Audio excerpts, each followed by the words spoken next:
Olá, sejam bem-vindos então à nossa segunda aula sobre saúde intestinal. Na aula de hoje, então, vamos abordar aí de forma mais profunda sobre a microbiota intestinal. Então, afinal, o que é aí a microbiota intestinal? Então, microbiota aí é uma palavra que vem do grego, tá? E micro significa pequeno e biota significa vidas. Então, pequenas vidas aí. E microbioma significa, então, um local onde essas bactérias vivem. Então, microbiota é a comunidade aí dos micro-organismos. E como que essa microbiota, então, é formada? Então, a gente divide ela aí em três principais classes.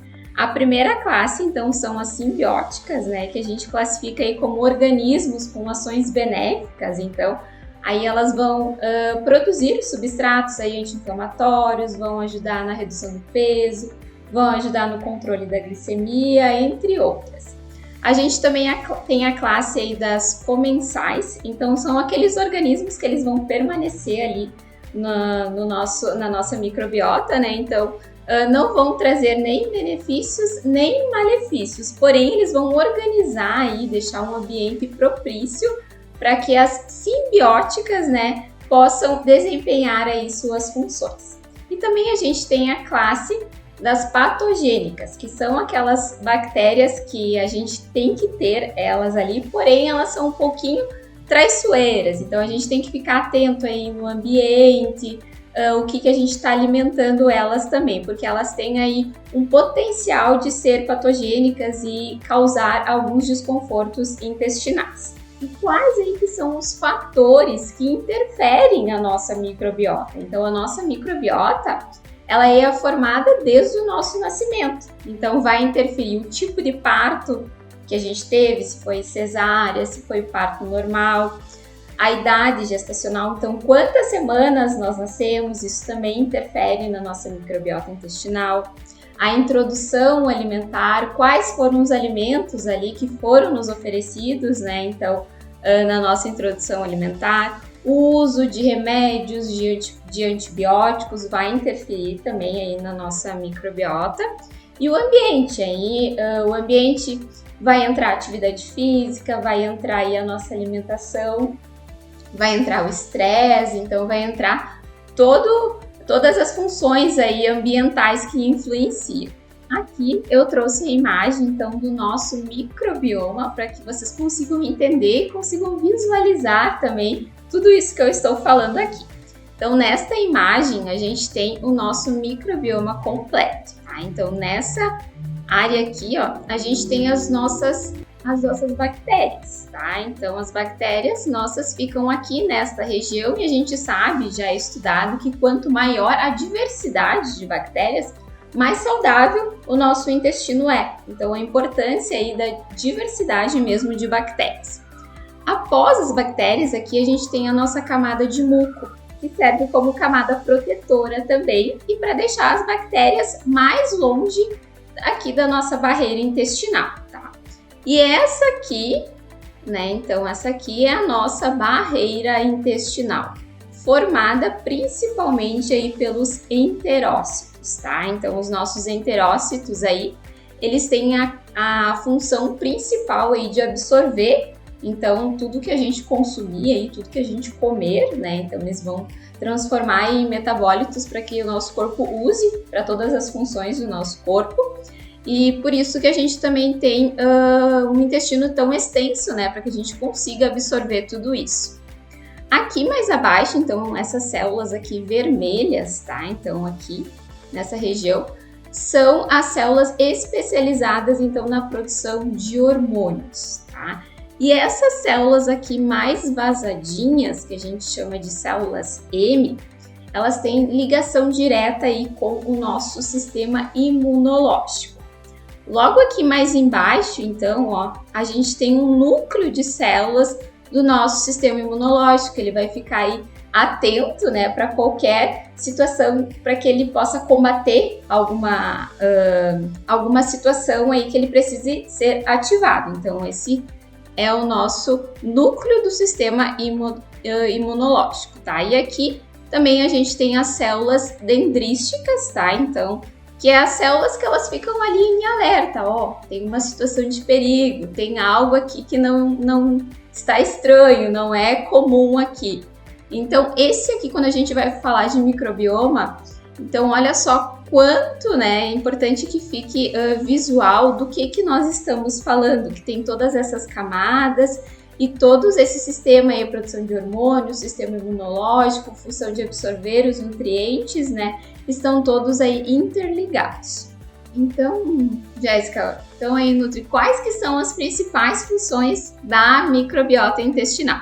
Então, uma das principais, listei aqui 3 das principais, tá? Então, participação aí na proteção da barreira intestinal contra as infecções e contra inflamações, participação aí no sistema imunológico e a função metabólica, né? Então, que é a síntese das vitaminas, a conjunção dos ácidos biliares, a transformação dos hormônios, então, transformar tudo isso em substratos que o nosso corpo aí consiga utilizar. E quais aí que são os fatores? Então, a gente viu a microbiota intestinal, como que ela funciona, né? Quais que são os elementos que compõem ela, o que interfere, né, nela, como que a gente forma ela, a gente viu quais que são os fatores e o que altera, então, aí a nossa microbiota. Então, principalmente altera a nossa microbiota ciclo circadiano, tá? Então, assim, desregular o sono, o ciclo circadiano, quer dizer que a gente tem que regular o nosso sono conforme a luz solar, né? Então, acordar cedo, dormir cedo, ter horário para as coisas, né? A alimentação, né? Então, é o principal aí, na verdade, quando a gente fala em microbiota, é tudo que a gente coloca para dentro do nosso corpo, né? E dependendo da alimentação, a gente vai alimentar certos tipos de bactérias, dependendo de outra alimentação, a gente vai alimentar outras bactérias. É importante também essa diversidade, né? Então, não sempre comer a mesma coisa também, porque daí a gente vai estar alimentando sempre as mesmas bactérias. O ambiente, né? Então, aí entra o estresse, entra a atividade física, entra também o medicamento e as doenças. E o que esse desequilíbrio aí na microbiota intestinal, né, pode nos causar? Então, por que a gente estuda tanto sobre o intestino e por que ele é tão importante? A gente é como a base. Então, a microbiota, ela faz parte da raiz, né? Então, ela pode aí ser o gatilho de várias funções metabólicas, inclusive aí a tua dificuldade de perder peso, né? Então, pode ser aí tua microbiota intestinal em desequilíbrio, doenças autoimunes, muito cansaço, muita fadiga.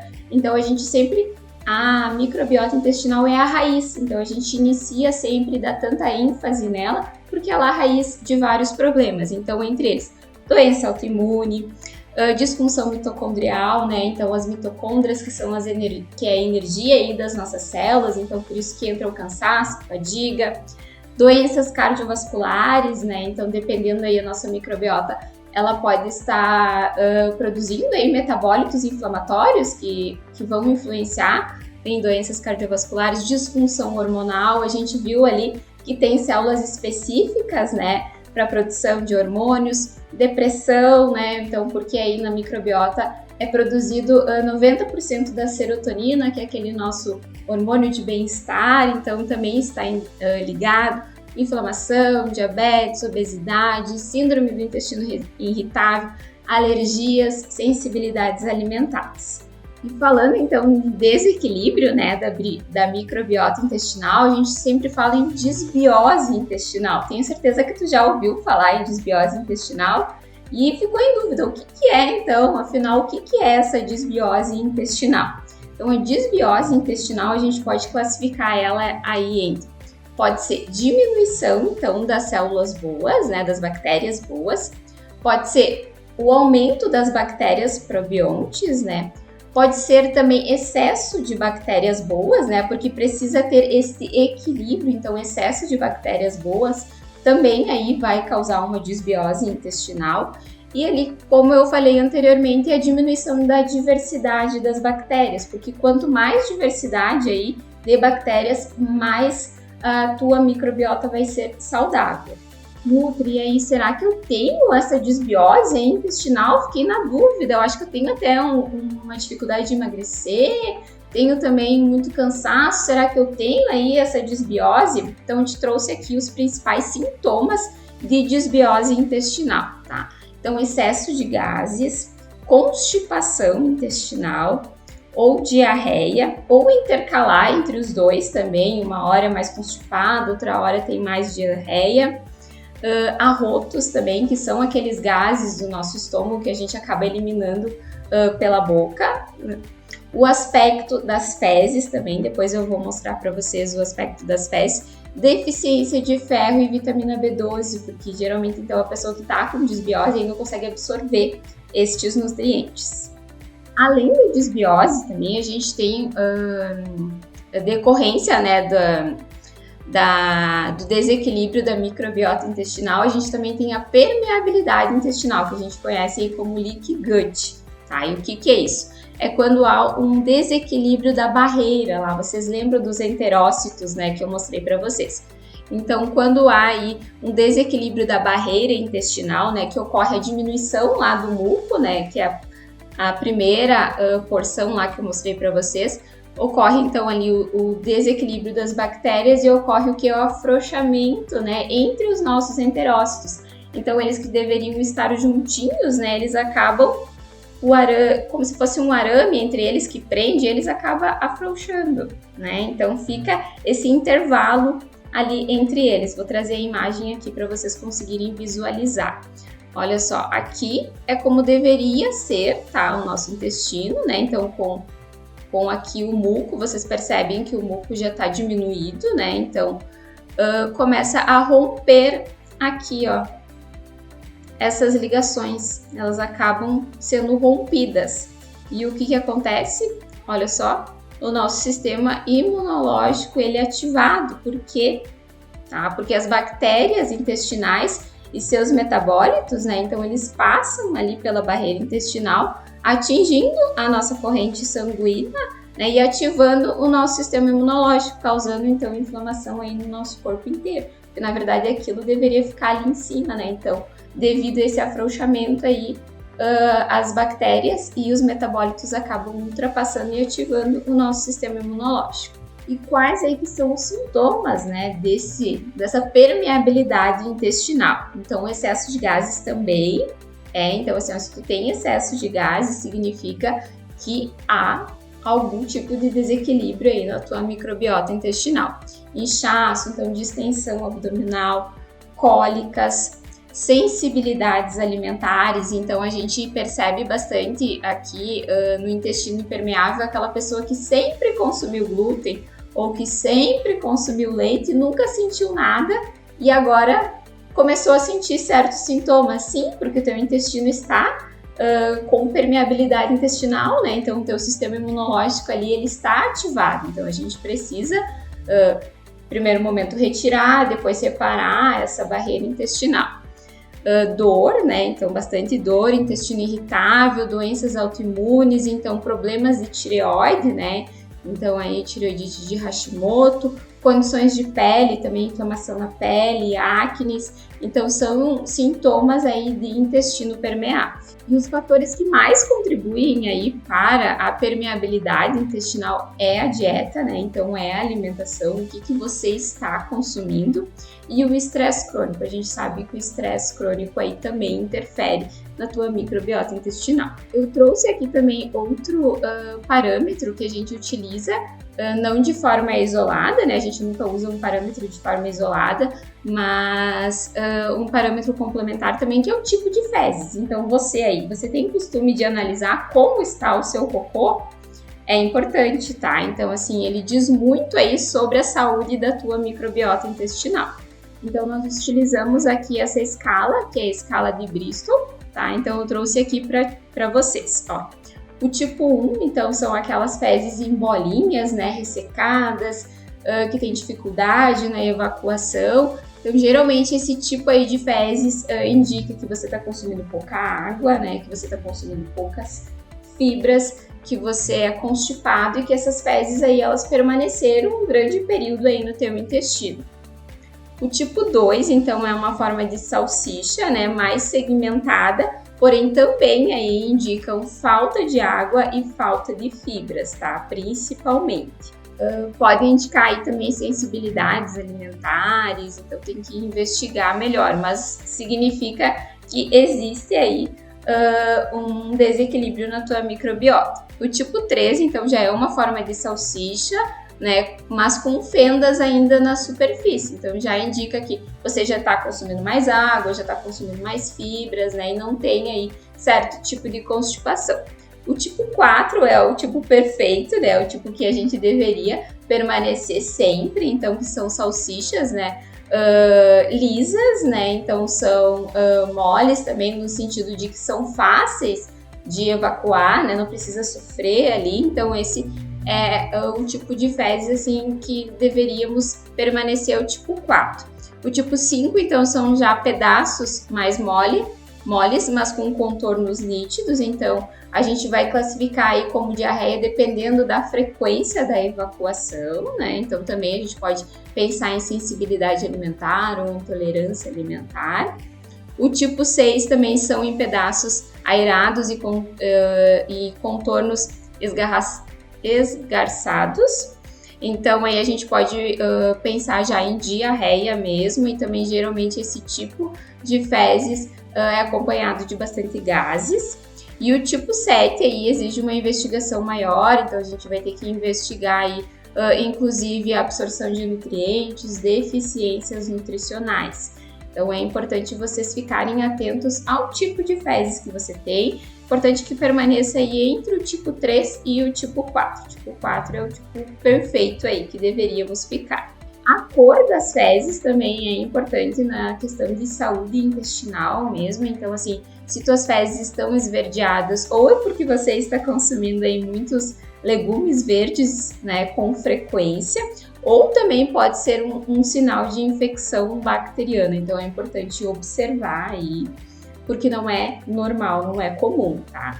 Fezes mais claras, esbranquiçadas também, então pode ter relação aí com função hepática, com vias biliares, ou pode ser também aí um indicativo de parasitas, então é importante investigar. Fezes mais avermelhadas, então ou você comeu muita beterraba, né? Ou a presença mesmo aí de um sangramento, né, nas tuas fezes, então pode indicar aí uma hemorragia, ou pode indicar doenças inflamatórias, como doença de Crohn, ou até uma fissura na região anal. Então é importante aí investigar mesmo. E fezes com pontinhos brancos é o indicativo aí de parasitas. Então, na verdade, a gente tem que ficar aí com as fezes em tons de marrom. Esse é o tom saudável. Então, nós falamos aqui, então, sobre a disbiose, né? Nós falamos sobre disbiose, nós falamos sobre permeabilidade intestinal, nós falamos aqui sobre o tipo de fezes e agora nós vamos falar sobre intestino irritável, que também é uma condição aí. Então, a gente utiliza aí o critério Roma 4, tá? Então, a gente utiliza se tu sentiu aí pelo menos uma vez na semana, nos últimos 3 meses, 2 desses sintomas aqui, que é alteração na evacuação, alteração na frequência de evacuação, alteração na consistência das tuas fezes, e esses sintomas devem ter iniciados há pelo menos 6 meses. Então, esse já é o indicativo aí de que tu tens uma síndrome de intestino irritável. Então, o que a gente tem as classificações, que pode ir aquele que tem mais fezes de constipação, aquele tipo bolinha, pode ser também mais para o lado da diarreia, ou pode ser também intercalado entre mais constipação e diarreia. E quais que são aí as causas da síndrome aí do intestino irritável? Então, novamente, a gente entra no estilo de vida, né? Então, estresse, desregulação do ciclo circadiano, falta de atividade física. Sim, falta de atividade física interfere na microbiota intestinal. Os fatores nutricionais, né? Então, assim, intolerância a carboidratos ou intolerância à lactose, ou de repente intolerância a ovo, hipersensibilidades, sensibilidade ao glúten não celíaca, intoxicação de níquel, deficiência de vitaminas. Pode ser também aqueles desbalanços funcionais, então insuficiências exócrinas, inflamação de baixo grau, permeabilidade intestinal, disbiose, infecções parasitárias. Tudo isso, então, são causas de síndrome do intestino irritável. Quais que são os sintomas? Será que eu tenho essa síndrome aí do intestino irritável? Então, insônia, dificuldade de dormir, depressão e ansiedade, porque a gente sabe que 90% da serotonina é produzida no intestino, então se o intestino não está em equilíbrio, né, acaba ocasionando. Medo de deslocamento, no sentido que você fica aí de repente com medo de sair, né, porque será que eu vou ter que ir no banheiro? Então fica impedido, o que influencia também na tua vida social, né, então fadiga, cansaço, distensão abdominal e também diminuição da produtividade. Então, nós abordamos aí várias situações, né, então, que ocorrem devido ao nosso desequilíbrio da microbiota intestinal. Então, vocês devem estar pensando, Nutri, agora eu acho que eu estou com desbiose, o que eu tenho que fazer, o que eu posso fazer para melhorar? Então, eu trouxe aqui os passos para nossa reprogramação intestinal, tá? Então, o primeiro passo, a gente tem que pensar em melhorar a digestão. Então, assim, 20%, né, da nossa digestão inicia na boca. Então, a gente tem que pensar em mastigar bem os alimentos, não ingerir bebidas junto, não passar por um momento estressante também na hora da alimentação, que isso influencia na nossa digestão. O que pode auxiliar aqui na digestão também, de repente consumir um shotzinho de limão ou de vinagre de maçã, uns 20 minutinhos que antecedem as refeições principais, aí pode te auxiliar também na digestão. Chás digestivos, então hortelã, alecrim, podem estar te auxiliando aí também. A gente tem que pensar também em melhora da permeabilidade intestinal, né? Então a gente tem que pensar em recuperar a permeabilidade, né? Então juntar os teus enterócitos. A gente tem que pensar também em diminuir aqueles alimentos, né? Então alergênicos ou alimentos que podem ser gatilhos aí, então. A gente tem que melhorar a microbiota, né, através da alimentação aí. Também a gente entra com estratégias para melhorar os sintomas, principalmente aí o auxílio dos chás. Então, pensando em retirar os alimentos gatilhos, né, então o que a gente pensa em retirar? Glúten, principalmente, leite e derivados, retirar o consumo aí dos alimentos industrializados, rodiziar as carnes, é bem importante, então não só consumir carne vermelha, fazer o rodízio aí entre as carnes, reduzir, o ideal seria retirar, mas pelo menos reduzir aí o consumo de açúcares e também o protocolo Low Food Maps, que a gente vai ter uma aula específica sobre isso. Pensando então em recuperar a barreira intestinal, e o que a gente poderia estar fazendo uso seria o uso da berberina, tá? Então aí ela vai ter um aumento da Arquemância mucinifera, que é uma das bactérias boas aí do nosso intestino. A gente poderia estar utilizando então aí também chá ou extrato seco de alcaçuz, o licorice, né, que vai ajudar aí na melhora da digestão de gorduras, principalmente na produção biliar. Ele também diminui a inflamação e aumenta a produção daquele muco, que é um muco protetor aí da nossa barreira intestinal. Pensando em recuperação também da barreira intestinal, a gente pode estar utilizando também a cúrcuma, né? Então a gente pode utilizar aí, a gente sabe que a curcumina mesmo a gente encontra na forma padronizada, né? Mas pensando no shot aí mesmo, não só na função anti-inflamatória, né? O nosso microbioma ele se vai beneficiar aí do próprio pozinho ali da cúrcuma. Pensando em reparação da barreira intestinal, a gente pode pensar também em glicina, né, que é a energia dos enterócitos, e também aí é importante na formação da glutationa, o nosso principal antioxidante.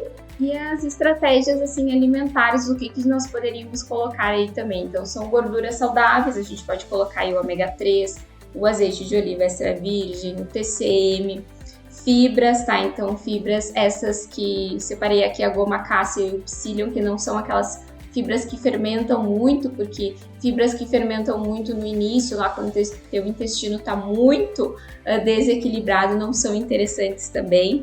Vegetais folhosos verdes escuros, diminuir o excesso de grãos, tá? Então aí grão de bico, feijão, lentilha, nesse primeiro momento então é interessante reduzir drasticamente o consumo.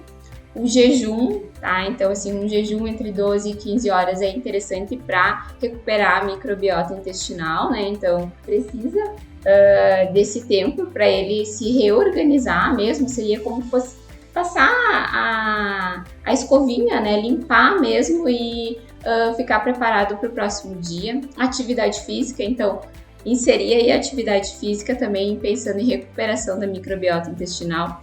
Regular o sono, né? Então nós também temos aqui uma aula específica só sobre sono.